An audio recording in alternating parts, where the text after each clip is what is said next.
ನಮಸ್ಕಾರ ಸ್ನೇಹಿತರೆ. ವಯಸ್ಸಿಗೆ ಬಂದ ಮಕ್ಕಳ ಬಗ್ಗೆ ಹೆತ್ತವರ ಆಸೆ, ಕನಸು ಮತ್ತು ಭಯ ಹೀಗಿರುತ್ತದೆ. ನಂಬರ್ 1, ನಮ್ಮ ಮಕ್ಕಳು ಒಳ್ಳೆಯ ವಿದ್ಯೆ, ಬುದ್ಧಿ, ಮಾನವೀಯತೆ, ಒಳ್ಳೆಯ ವ್ಯಕ್ತಿತ್ವ, ಒಳ್ಳೆಯ ಗುಣ, ಸಂಸ್ಕಾರವನ್ನು ಕಲಿಯಬೇಕು. ಇವುಗಳನ್ನು ಕಲಿತರೆ ನಮ್ಮ ಮಕ್ಕಳು ಜೀವನದಲ್ಲಿ ಉದ್ಧಾರವಾಗುತ್ತಾರೆ ಮತ್ತು ನಮ್ಮ ಮಕ್ಕಳ ಭವಿಷ್ಯ ಮುಂದೆ ಉತ್ತಮವಾಗಿರುತ್ತದೆ. ನಾವು ಸತ್ತರೂ ನಮ್ಮ ಮಕ್ಕಳು ಈ ಜಗತ್ತಿನಲ್ಲಿ ಯಾವುದೇ ಸ್ಥಳಕ್ಕೆ ಹೋದರೂ ನಿಯತ್ತಾಗಿ ಬಾಳುವಂಥ ಶಕ್ತಿ, ಸಾಮರ್ಥ್ಯವನ್ನು ಹೊಂದುತ್ತಾರೆ.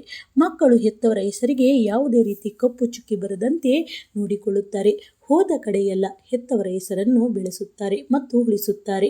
ನೂರಾರು ಜನ ಹೊಗಳುವಂತೆ ಈ ಸಮಾಜದಲ್ಲಿ ನನ್ನ ಮಕ್ಕಳು ಗೌರವ ಪಡೆದುಕೊಂಡು ಬಾಳುತ್ತಾರೆ ಎಂದು ಹೆತ್ತವರ ಕನಸಾಗಿರುತ್ತದೆ. ನಂಬರ್ 2, ಹೆತ್ತವರನ್ನು ಕಂಡರೆ ಪೂಜ್ಯ ಭಾವನೆಯಲ್ಲಿ ಮಕ್ಕಳು ನೋಡಬೇಕು. ಏಕೆಂದರೆ ಕಷ್ಟಪಟ್ಟು 9 ತಿಂಗಳು ಹೊಟ್ಟೆಯಲ್ಲಿ ಮಗುವನ್ನು ಹೊತ್ತು ಬೆಳೆಸಿದ್ದಾರೆ.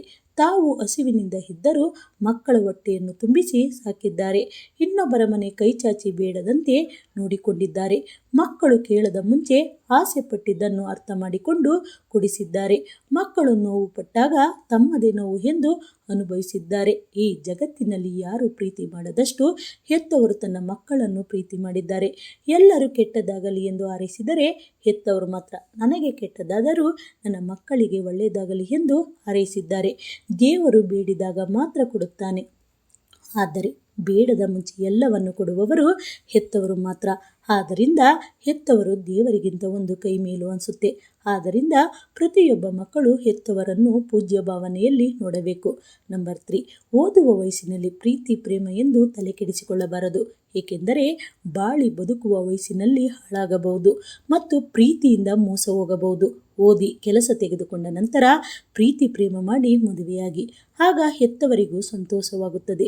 ಏಕೆಂದರೆ ಆಗ ಮಕ್ಕಳಿಗೆ ಬುದ್ಧಿ, ಶಕ್ತಿ, ತಿಳುವಳಿಕೆ ಬಂದಿರುತ್ತದೆ. ಆಗ ಸಂಸಾರ ಹೇಗೆ ಮಾಡಬೇಕು, ಹೇಗೆ ಜವಾಬ್ದಾರಿಯನ್ನು ನಿಭಾಯಿಸಬೇಕು ಎಂದು ಅರ್ಥ ಮಾಡಿಕೊಂಡು ಜೀವನ ಮಾಡುತ್ತಾರೆ. ನಂತರ ದಂಪತಿಗಳಿಬ್ಬರು ಜೀವನ ಪೂರ್ತಿ ಸಂತೋಷವಾಗಿ ನಮ್ಮ ಕಣ್ಮುಂದೆ ಬಾಳುತ್ತಾರೆ. ಇಲ್ಲದಿದ್ದರೆ ಚಿಕ್ಕ ವಯಸ್ಸಿನಲ್ಲಿ ಪ್ರೀತಿಸಿಕೊಂಡು ಮದುವೆಯಾದರೆ ಮದುವೆಯಾದ ಕೆಲವು ತಿಂಗಳುಗಳಲ್ಲಿಯೇ ವಿಚ್ಛೇದನವನ್ನು ಪಡೆದುಕೊಳ್ಳಬೇಕಾಗುತ್ತದೆ. ಆಗ ನಮ್ಮ ಮಕ್ಕಳ ಜೀವನ ನಮ್ಮ ಕಣ್ಮುಂದೆ ಹಾಳಾಗಬಹುದು ಎಂದು ಹೆತ್ತವರು ಮಕ್ಕಳಿಗೆ ಓದುವ ವಯಸ್ಸಿನಲ್ಲಿ ಪ್ರೀತಿ ಪ್ರೇಮ ಮಾಡಬೇಡಿ ಎಂದು ಭಯಪಡುತ್ತಾ ಎಚ್ಚರಿಕೆ ಸಂದೇಶವನ್ನು ಕೊಡುವುದು. ನಂಬರ್ 4, ಸಂಬಂಧಿಕರು, ಅಕ್ಕಪಕ್ಕದವರು, ನೆಂಟರು ಮನೆಗೆ ಬಂದಾಗ ಆ ವ್ಯಕ್ತಿಗಳ ಎದುರು ಹೆತ್ತವರಿಗೆ ಕೆಟ್ಟ ಪದಗಳನ್ನು ಮಕ್ಕಳು ಬಳಸಬಾರದು. ಆಗ ಹೆತ್ತವರಿಗೆ ತುಂಬ ಅವಮಾನವಾಗುತ್ತದೆ. ಎಂಥ ಕೆಟ್ಟ ಮಕ್ಕಳಿಗೆ ಜನ್ಮ ಕೊಟ್ಟಿದ್ದಾರೆ ಎಂದು ಹಾಡಿಕೊಂಡು ನಗುತ್ತಾರೆ. ಹೆತ್ತವರು ಏನು ಬೇಕಾದರೂ ಮಕ್ಕಳಿಂದ ಸಹಿಸಿಕೊಳ್ಳುತ್ತಾರೆ. ಆದರೆ ಹೆತ್ತ ಮಕ್ಕಳು ಇನ್ನೊಬ್ಬರ ಎದುರು ಹೆತ್ತವರಿಗೆ ಕೆಟ್ಟ ಪದಗಳಿಂದ ಬೈಯುವಾಗ ಸಹಿಸಿಕೊಳ್ಳಲು ಸಾಧ್ಯವಿಲ್ಲ. ಆದ್ದರಿಂದ ಮಕ್ಕಳು ಹೇಗೆ, ಎಲ್ಲಿ ಹೆತ್ತವರಿಗೆ ಮಾತನಾಡಬೇಕು ಎಂಬುದನ್ನು ಅರಿತುಕೊಂಡು ಮಾತನಾಡಬೇಕು. ನಂಬರ್ 5, ಮಕ್ಕಳು ತಪ್ಪು ಮಾಡಿದಾಗ ಹೆತ್ತವರು ಸರಿ ತಪ್ಪು ಬಗ್ಗೆ ತಿಳುವಳಿಕೆಯನ್ನು ಹೇಳುವಾಗ ಮಕ್ಕಳು ಗಮನವಿಟ್ಟು ಕೇಳಬೇಕು. ಅವರ ಮಾತನ್ನು ತಿರಸ್ಕರಿಸಬಾರದು. ಹೆತ್ತವರು ಹೇಳುವ ದಾರಿಯಲ್ಲಿ ನಡೆಯಬೇಕು. ಆಗಲೇ ಮಕ್ಕಳು ಉದ್ಧಾರವಾಗುವುದು. ಇಲ್ಲದಿದ್ದರೆ ನಿಮ್ಮ ಅಮೂಲ್ಯವಾದ ಜೀವನವನ್ನು ಹಾಳು ಮಾಡಿಕೊಂಡು ಬೀದಿ ಬಿಕಾರಿಯಂತಾಗುತ್ತೀರಾ. ಪ್ರತಿಯೊಬ್ಬ ತಂದೆ ತಾಯಿಯು ನನ್ನ ಮಕ್ಕಳು ನಮ್ಮ ಕಣ್ಮುಂದೆ ಸುಖವಾಗಿ ಸಂತೋಷವಾಗಿ ನೂರಾರು ಕಾಲ ಬಾಳಲಿ ಎಂದು ಬುದ್ಧಿ ಮಾತನ್ನು ಹೇಳುತ್ತಾರೆ. ಆ ಮಾತನ್ನು ಪ್ರತಿಯೊಬ್ಬ ಮಕ್ಕಳು ಸ್ಫೂರ್ತಿದಾಯಕವಾಗಿ ತಮ್ಮ ಮನಸ್ಸಿಗೆ ತೆಗೆದುಕೊಳ್ಳಬೇಕು. ಆಗಲೇ ಪ್ರತಿಯೊಬ್ಬ ಮಕ್ಕಳು ಜೀವನದಲ್ಲಿ ಉದ್ಧಾರವಾಗಲು ಸಾಧ್ಯ.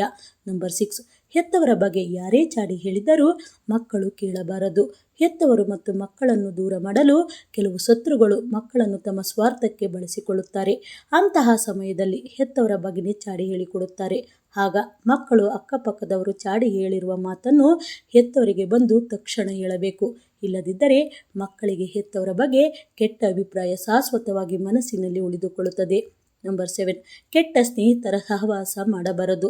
ಒಳ್ಳೆಯ ಸ್ನೇಹಿತರ ಜೊತೆಯು ಅತಿಯಾಗಿ ಬೆರೆಯಬಾರದು. ಅಮೃತ ಕೂಡ ಕೆಲವು ಸಮಯದಲ್ಲಿ ವಿಷವಾಗುತ್ತದೆ. ಕೆಟ್ಟ ಸ್ನೇಹಿತರು ಎದುರುಗಡೆ ಹಾಳು ಮಾಡಿದರೆ ಒಳ್ಳೆಯ ಸ್ನೇಹಿತರು ನಗು ನಗುತ್ತಲೇ ಜೊತೆಗಿದ್ದು ಚೆನ್ನಾಗಿದ್ದು ಬೆನ್ನಿಗೆ ಚೂರಿ ಹಾಕಿ ಹಾಳು ಮಾಡುತ್ತಾರೆ, ನೆನಪಿರಲಿ. ಆದ್ದರಿಂದ ಹೆತ್ತವರು ಸ್ನೇಹಿತರ ಸಹವಾಸ ಮಾಡಬೇಡಿ ಎಂದು ಹೇಳುವುದು.